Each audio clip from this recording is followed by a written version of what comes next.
Hello and welcome to the Daily Mill for Wednesday the 6th of July 2022. In today's Millwall news we have this from Football Insider 247.com. It's more about the Danny McNamara thing. Now I thought it was a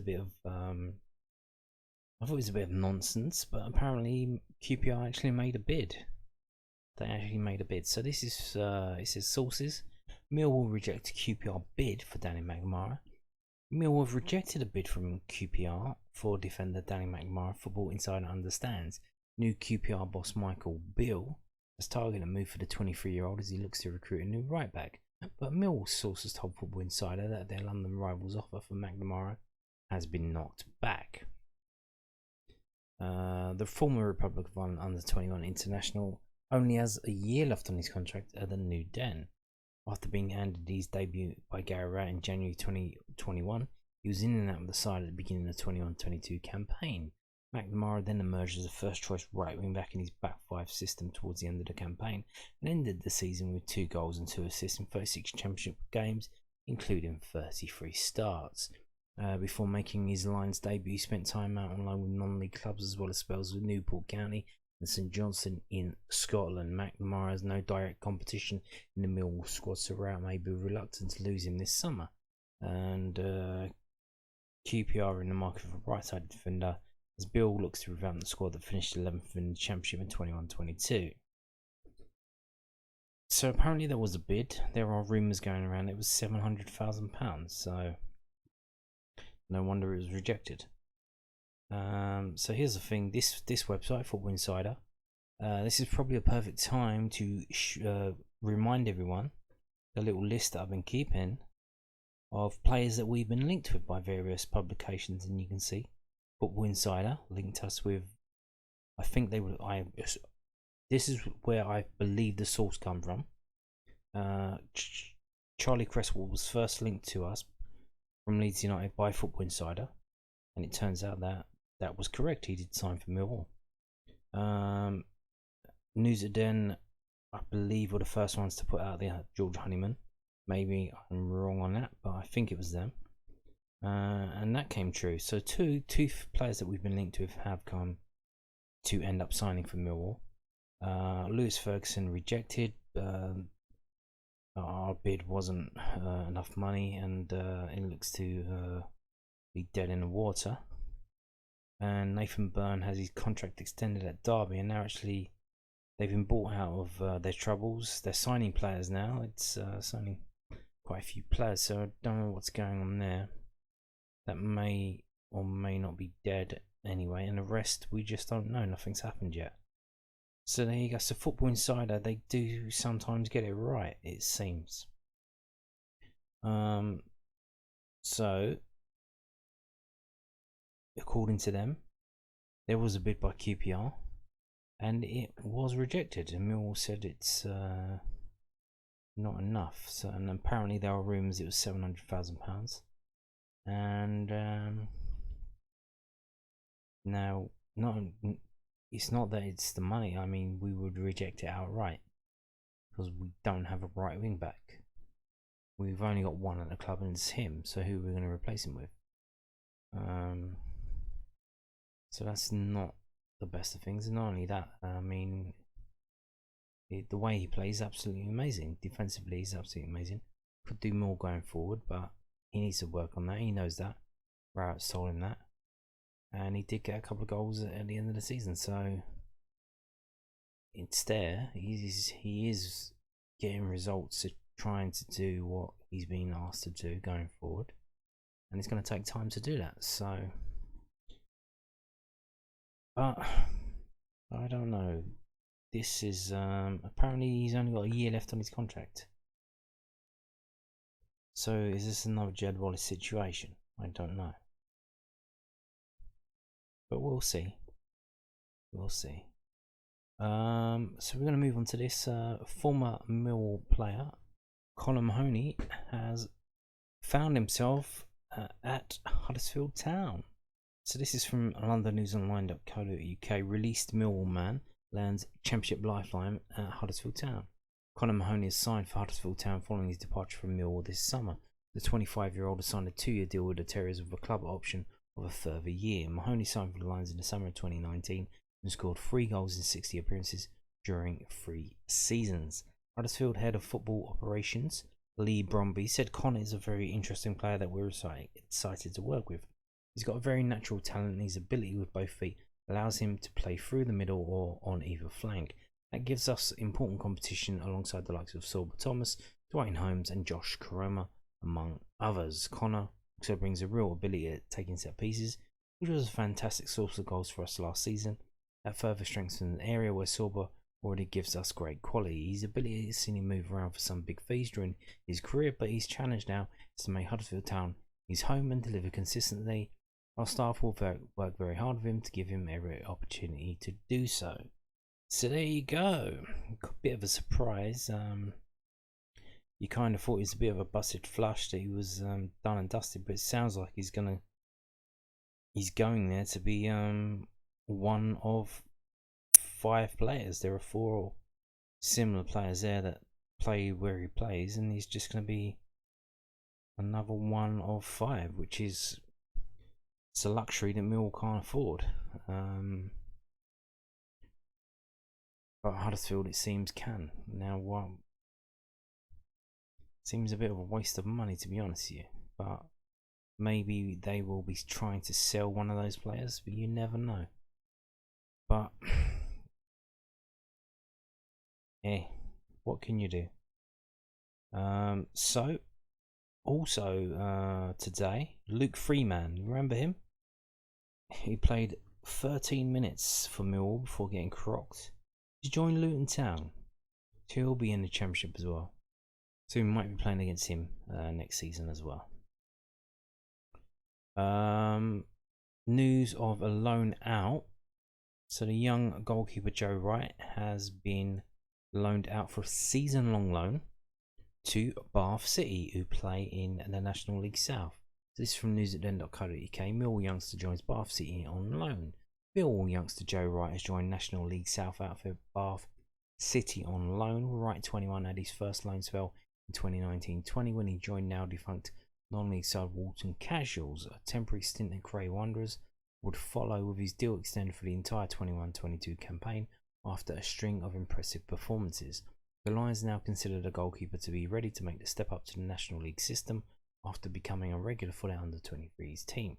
He'll join up with Jerry Gill's side ahead of their pre-season friendly against Colchester United. That was played tonight. I'll tell you about it in the next post. Bath finished 18th in the National League South last season, finished 9 points above the relegation zone. Yeah, they finished, I think they finished just above the relegation zone in places, but 9 points above. Wright is yet to make a senior appearance for Millwall, and we'll be hoping that a strong campaign at Tiverton Park may be enough to earn himself an opportunity in pre-season next year. I think that's going to be a bit of a leap up to go from National League South to the Championship in 1 year. Nevertheless, so here's how he got on in his first pre-season games. Now, obviously, Bath City are National League South. They played a friendly at home to Colchester United of League 2, a team that we are also playing in pre-season. And they lost 3-1. It was 1-1 at half time. And Joe Wright played 55 minutes. And so he was on the pitch for 2 of the goals conceded. I have no idea if he's at fault for any of them. But maybe if you go to the Colchester United YouTube channel, the goals might be in there. I'm not too sure. But yeah, he played 55 minutes, so thrown in at the deep end there against League 2 opposition. And so the match report is going to follow, so I'll have to have a read of that and see how he played. Because in the match reports from last season, he did get some very good praise from the Grey Wanderers fans for the way he was playing. So we'll see how he got on and how he gets on for Bath over the season. So we're going to move on to this now. This is from millwallfc.co.uk, and it's an explanation of sorts, not a comprehensive one, but still it's better than nothing about what's going on with Millwall TV. they put up this thing called Millwall TV, or they put up this thing called Millwall TV, and they said you can watch the Crystal Palace friendly this Saturday on Millwall TV, and it's going to cost you £5. And a lot of people saying, well, what is that? So Millwall Football Club is pleased to launch Millwall TV, replacing the outgoing iFollow. Millwall TV will house all pre and post match interviews, as well as match highlights and more. There is no change to the previous setup, with UK subscribers able to listen to commentary on Lions fixtures, whilst international subscribers will be able to watch all the action from wherever Millwall may be. So it seems to be it's the same rules as iFollow. I think that's that may be a legal thing. It may be just league rules in terms of whether you're in the system or outside the system. They still say you have to follow the same rules. So annual subscription based packages and pricing will be announced in due course, because people were saying, how much is it going to cost? You've said £5 for this Crystal Palace friendly, which is apparently the going rate. QPR's games on recast are costing £5, so that seemed to be the going rate for that. What's the annual subscriptions like, and what are we getting? So it seems to be the same. If you're in the UK, you can only listen to Saturday games. If you are abroad, you can watch Saturday games. So that's the same thing. Furthermore, however, exclusive streams of Lion fixtures will be shown and will be available to anyone wishing to purchase a match pass, beginning with the pre-season friendly visit to Crystal Palace on Saturday 9th of July, kick-off 1 PM. So let's break that down. However, exclusive streams of Lions fixtures will be shown and will be available to anyone wishing to purchase a match pass. So exclusive, well, here's the thing, that it's not really exclusive. The Crystal Palace game is on Crystal Palace's thing as well, so, but I mean in terms of the two teams involved, yeah. But if Crystal Palace are charging you a certain amount, Millwall charging you more, like literally for the click of a button and logging in, you could get cheaper on them, but I think it's the same price. So what they mean for the friendlies for sure, they can do what they want because that's outside the league. In terms of cup, the League Cup is probably following the same rules. I don't think they can do anything about that. And in terms of the FA Cup, I'm pretty sure it's nothing belongs to Millwall now. I think it's all FA, and Mill can't really do anything to it. It's up to the FA to sell. They sell those games abroad, so especially if we're starting in the third round of the FA Cup and we get a Premier League team, there's literally no way that's going to be streamed, even if it's not selected for television. To access Millwall TV, supporters must open up a Millwall profile. I told you about this the other day. A new tool designed to make fans' online experience with the Lions as easy as possible. The new Millwall profile creates a single sign-on, so supporters will now have the ability to link all your accounts together to get everything you need from Millwall with one email address and password. Yeah. So I've signed up for this. One thing I've noticed, when I'm on my phone and I click on it, when I'm logged out, I go to the Millwall website. I click on profile, top right, the thing that looks like a man in the circle, a silhouette of a man in a circle. I click on that. If I'm on my phone, it will say log in. I'll click log in and it will just log in automatically.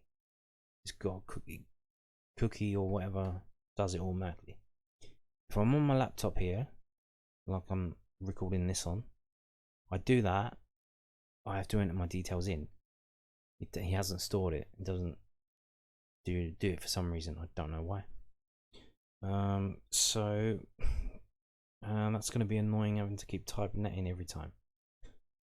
Maybe there's a way to get around that. I don't know if it's with me, a problem with me, or a problem with them. That's the thing with all this internet stuff. You don't know Where's the problem? Is it their website? Is it me? Is it my computer? Is it the browser I'm using? Do I have to use another browser? What's going on? You don't know where the problem is. Is it the settings I've got? Do I have to change some settings to make it better? So you don't know. It's important to know that you will not be able to purchase any products or services online till you've created a new Millwall profile, and the best and easiest way to do so is by following the below guide. So yeah, I've set up my profile, and today, ahead of Saturday's game, I put through my payment to get this game here, Crystal Palace versus Millwall, and yeah, it seems to have gone through perfectly smooth. Everything's fine, but we'll see on Saturday, won't we? Now here's the thing. Very often I follow would go wrong, and everyone would lose their shit, and you would be sending tweets to iFollow or Millwall on Twitter, and the problem would get resolved. Now if there's a problem on Saturday, what happens then? Now obviously I'm pretty sure there's no one down Millwall running this. They're contracted it out, so who's doing that, and how do you get in touch with them when it's not working properly? So that's another thing we're going to have to look out for, because I'm pretty sure it's not going to be 100% smooth sailing straight away. To access Millwall TV, supporters must own a Millwall profile. Once you have created your Millwall profile, you will be able to log in and watch all the content your heart desires. For any queries regarding Millwall, contact slo@millwallplc.com. So there you go. So they're putting it all on the supporters liaison officer there. They haven't got a dedicated tech support. Kind of weird, but yeah, interesting stuff. And isn't a story? I didn't see this earlier. I missed this one. So let's just pull this up, going live. Millwall match categories. So obviously last season they were doing A, B, and C, and different prices for different games in terms of match by match prices. Obviously it's very, very cheaper if you buy a season ticket.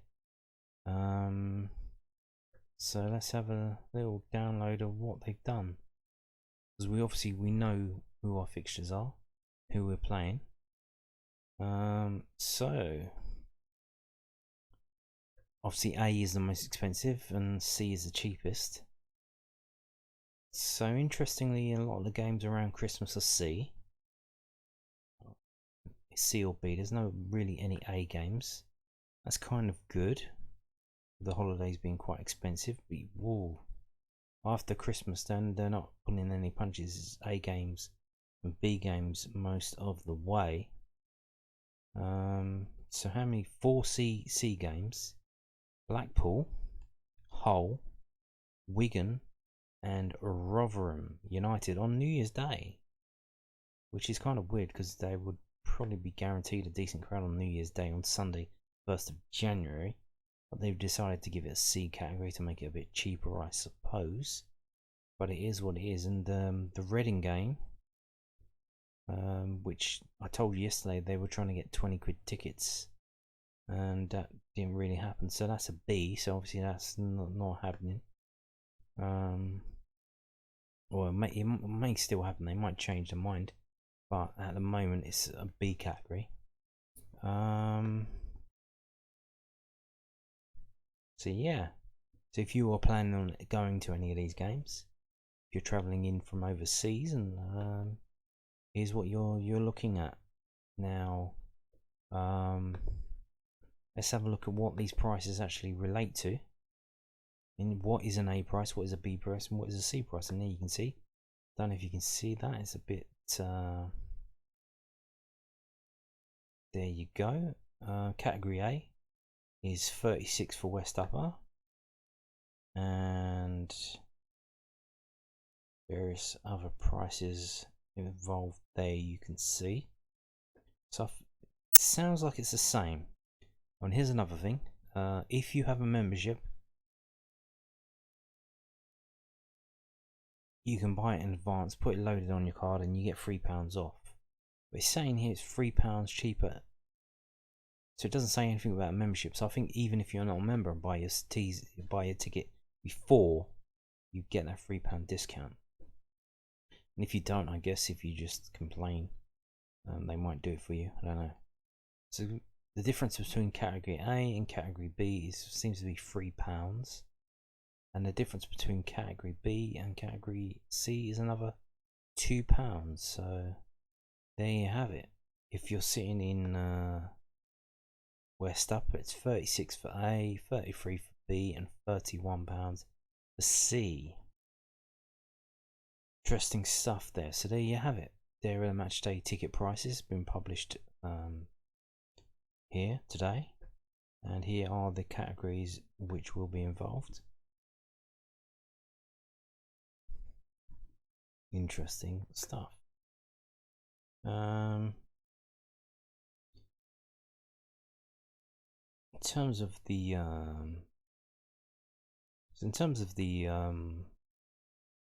midweek games, so obviously you've got QPR, they've made it an A.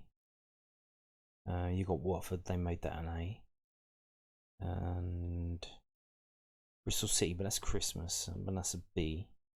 Obviously that's the day, that's the game after Christmas. That's the first home game after Christmas. Then we have Swansea is a B in March, that's a midweek game. Good Friday is an A, even though it's against Luton Town. So there are some things that kind of make sense and some things that not really. It seems to cover putting the price up just for reasons, because our midweek games are very poorly attended. But the game against QPR in September and the game against Watford in October, they've got them full whack, category A. But what can you do is what it is. Now here's the thing, if you are going to these games, you may very well be entertained by some musical acts of outstanding ability. And here we have a call to action. If you are a musical person or know someone who is, perform on Millwall's SC16 bus stop bandstand. Fancy showcasing your talents at the Den? Applications to play at Millwall Football Club's SC16 bus stop bandstand are now open for the 22-23 season. Situated outside the Coldblow Lane stand, the bandstand gives musicians, artists, singers and more the perfect platform to show what they're made of to match goers ahead of kick-off. Bands like the Molotovs Below and the Deptford Rascals have made their name by regularly featuring And You Could Be Next. For further information and to submit your application, email slo@millwallplc.com. So there you have it again. It's obviously 23 games, and they're looking for 23 acts. Now it says musicians, artists, singers and more. So what does more mean? Magician? Mime artist? Yeah, so if you've got a creative skill of any kind, it seems you could be entertaining a load of pissed up and coked up Millwall fans. What joy.